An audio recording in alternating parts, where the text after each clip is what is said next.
Que Dios les bendiga una vez más, el pastor Francisco Teodoro en una emisión más del programa Intercediendo por la Familia.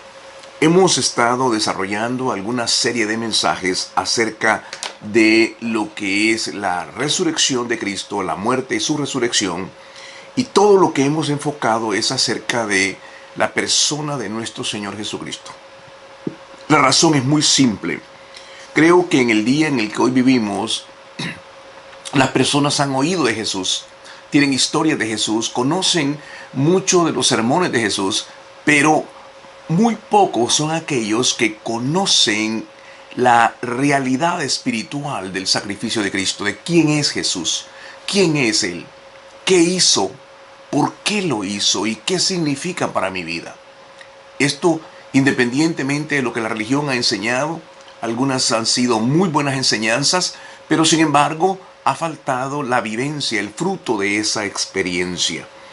En un programa anterior compartimos acerca de lo que fue el proceso de nuestro Señor Jesucristo cuando ya es la parte final de su ministerio, cuando comparte la Santa Cena con sus 11 discípulos, con sus 12 discípulos, luego lava los pies y finalmente él se dirige hacia Getsemaní. Esa es una noche donde él fue arrestado, la última noche de Jesús, antes de ser arrestado y golpeado, herido y vituperado.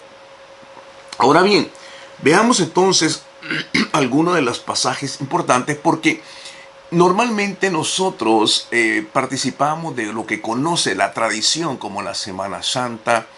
La tradición nos ha enseñado de que esto pues es acerca de celebrar o conmemorar o hacer memoria del sacrificio o la pasión de Cristo y su resurrección. Pero veamos algunos pasajes interesantes. Veamos en primer lugar, una vez que estuvo en Getsemaní,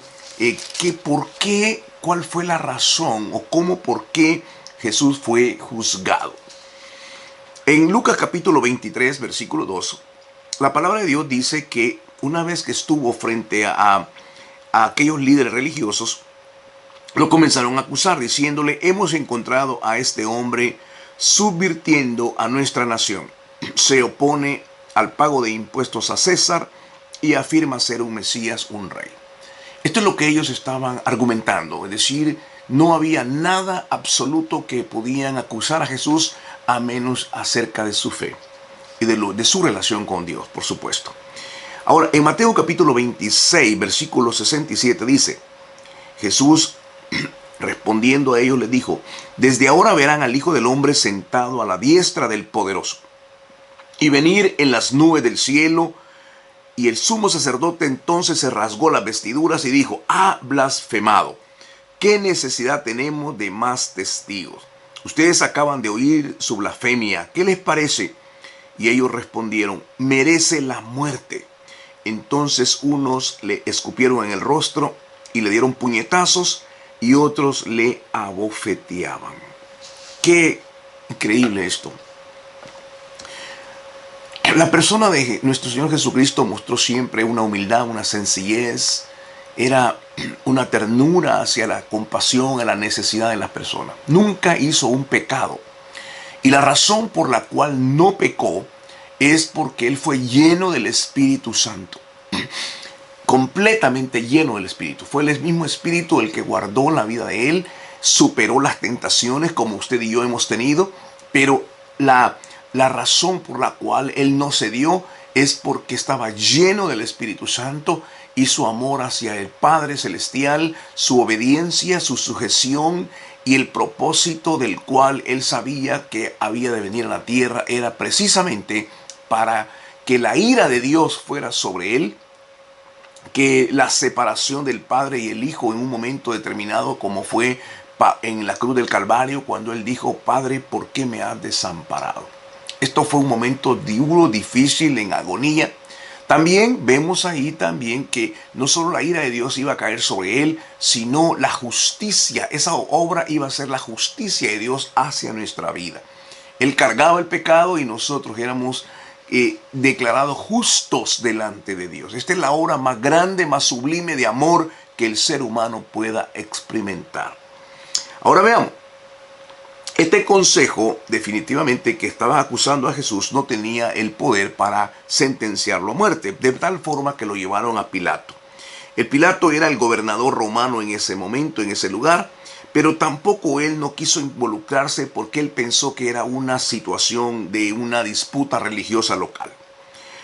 De modo que cuando él descubrió que Jesús era de Galilea, lo envió a Herodes, que era el líder de Galilea, que también estaba en Jerusalén para la Pascua. Y antes de Herodes, Jesús fue burlado, golpeado y luego enviado de vuelta a Pilato. Pilato finalmente permitió la crucifixión y dice la Biblia que fue en Marcos capítulo 15, verso 15, para satisfacer a la multitud. ¿Qué es lo que pasó? El día domingo llegó Jesús subido en un pequeño asno. Era una tradición el que cuando alguien conquistaba una ciudad o una nación, subía en un caballo blanco.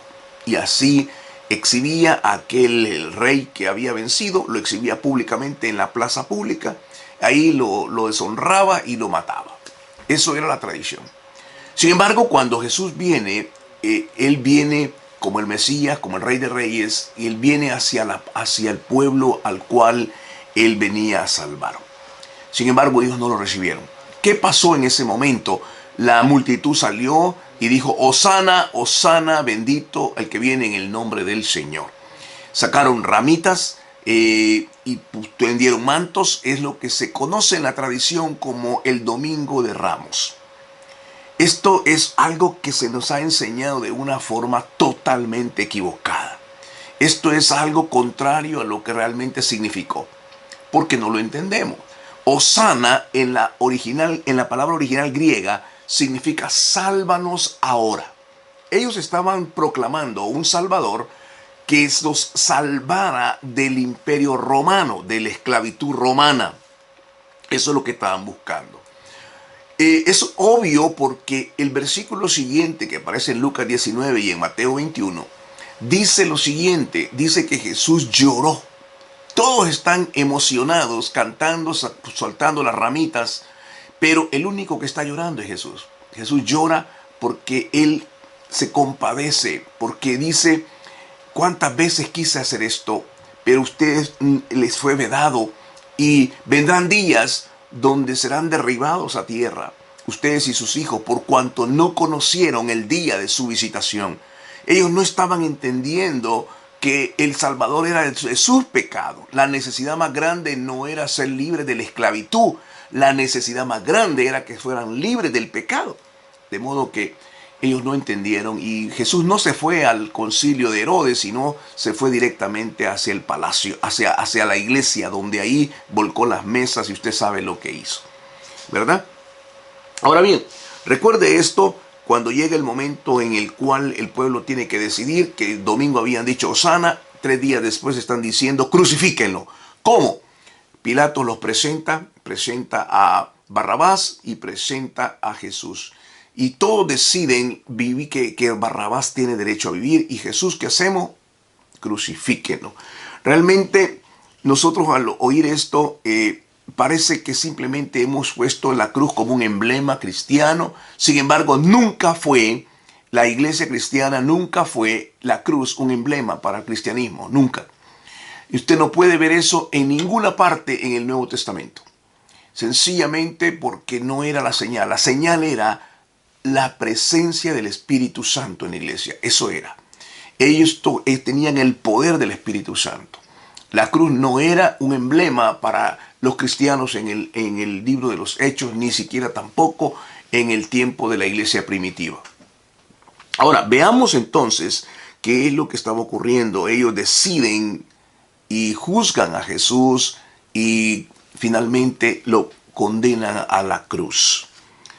La crucifixión, queridos hermanos, es una de las cosas más espantosas, más horribles que puede pasar al ser humano. No existe otra cosa.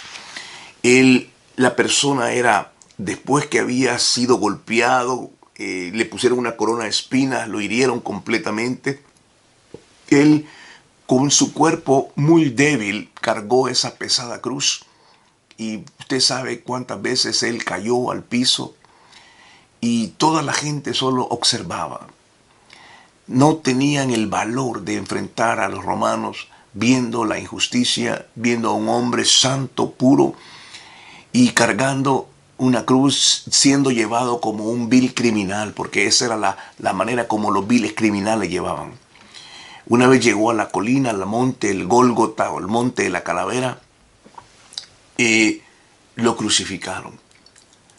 Le perforaron sus manos con algunos clavos enormes, lo clavaron al madero, le clavaron sus pies, le pusieron una corona de espinas que rompió su cabeza y luego le partieron su costado. Era un cuadro terrible.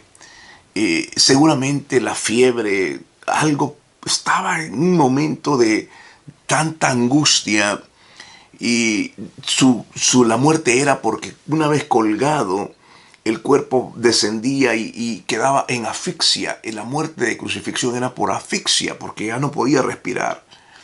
Era una cosa horrenda y se burlaban de él, le quitaron sus ropas, lo desnudaron, jugaron los dados, la suerte sobre él. Era un cuadro horrible, pareciera que Satanás estaba divirtiendo con ese cuadro. Pero el final no termina ahí. Usted sabe que la tumba está vacía y eso es lo que representa la Pascua. La Pascua no es acerca de una crucifixión. La Pascua es acerca de una tumba vacía. Ese es el verdadero significado. Y Jesús muere en la cruz, pero antes de eso él dice, tengo sed. Y le llevan una mezcla de vino con hiel amarga. Es una cosa horrenda.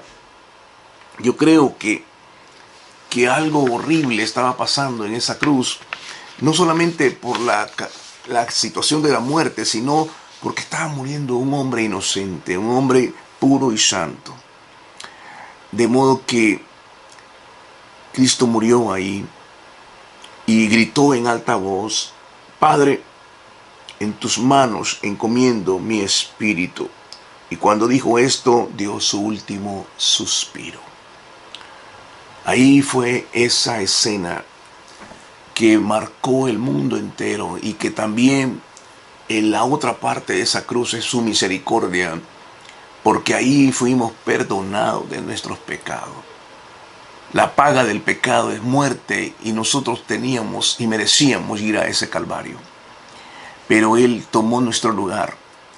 Él asumió algo que no tenía ninguna culpa. Él no hizo pecado, nosotros sí lo hicimos.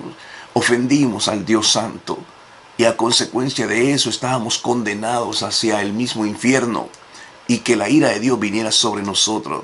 Pero en un acto de amor y de misericordia, Cristo viene y toma ese lugar y nos hace a nosotros ahora perdonados, nos perdona con su preciosa y maravillosa sangre y una vez que nos ha perdonado, ahora nos convierte en hijos, somos hijos de Dios y nos da de su Espíritu Santo, nos da la palabra, nos da los dones, nos da la bendición de la vida eterna. Creo que esto es algo sublime y es indescriptible, es algo inefable, no podemos comprenderlo. Es algo tan grande que solamente el poder darnos cuenta de esa realidad, tendríamos nosotros que caer a los pies del Señor y vivir una vida que sea de agrado para Él. Esto es lo que significa la Pascua. No se trata de una fiesta de huevitos como un conejito y haciendo Easter de esa manera. No se trata de tomar vacaciones e irnos a la playa. Está bien que pueda ir a la playa, está bien que vaya a pasear, pero no asuma que es la Semana Santa, que es un lugar de reflexión, que es un momento para darnos cuenta y mirar al cielo la gratitud que debemos demostrarle a nuestro Padre. No me diga que porque fue el domingo a la iglesia, domingo de resurrección, ya su conciencia ya está un poco más tranquila. Eso no es así. Tiene que ser una vida completamente entregada al Señor. Esta es lo que tenemos que entender, cómo fue esta muerte. Y aunque el tiempo ha sido demasiado breve para explicarlo, con todo mi corazón he orado al Señor para que pueda traer esa revelación a tu vida de lo que significa ese sacrificio en la cruz del Calvario. En un siguiente programa vamos a concluir esta serie con la resurrección de Cristo, que es básicamente lo que corona ese sacrificio, lo que hace que ese sacrificio tenga sentido, es que Cristo nos da la esperanza a la vida eterna por causa de su resurrección. Espero que podamos contar con tu audiencia, ¿verdad? Y que podamos también compartirlo. Si tienes algún comentario, alguna nota, cualquier situación o pregunta, por favor, háznoslo saber en el video. Abajo hay unas partes donde puedes comentar y con muchísimo gusto vamos a tratar de responderlo. Que Dios te guarde, que Dios te bendiga, que la paz de Dios sea sobre tu vida.